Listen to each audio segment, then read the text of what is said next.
Hello বন্ধুরা, এই যে দেখো সন্ধ্যার সময় খিদে পেয়েছে, তার জন্য টিফিন আনালাম সংযুক্তা থেকে। এটা মেয়ের জন্য আমার জন্য সেম টু সেম আনলাম। এটা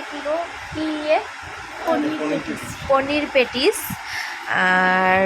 পেটিস আমার, আর পেস্ট্রি। আর আমার হাজব্যান্ড তো ওইগুলা খায় না, পনির পেটিসটা খায় না, ওর জন্য আনলো এটা কি ডাইলের পেটিস আর পেস্ট্রি। তো তোমাদের সন্ধ্যার সময় কি খাওয়া দাওয়া হলো একটু কমেন্ট করে জানাবে। আমাদের তো এইটা, চা তো খাই না জানো সবাই, ঠিক আছে। আর একটা পেস্ট্রি বেঁচে রয়েছে, ওটা কালকে আমি খেয়ে ফেলবো, ঠিক আছে। পেস্ট্রি খেতে আমার খুব ভালো লাগে, তার জন্য আর কি। এই যে মেয়ে বন্ধুরা, এই যে দেখো আমার মেয়ে খেয়ে দিয়ে বাসন মাজছে। এই যে দেখো কতগুলি বাসন, ঠিক আছে।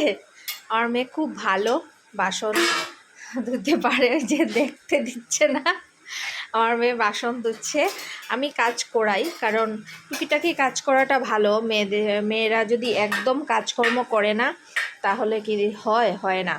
অল্প স্বল্প তো জানতে হয়, পড়াশোনা হোক চাকরি হোক সব কিছু করতে পারবে, কিন্তু কাজকর্মটাও শেখাটা দরকার। এই জন্য আমার মেয়ে এতগুলি বাসন মাজছে, দেখো এতগুলি বাসন মাজছে, লজ্জায় চলে যাচ্ছে। এই যে আমার মেয়ে বাসন মাজছে।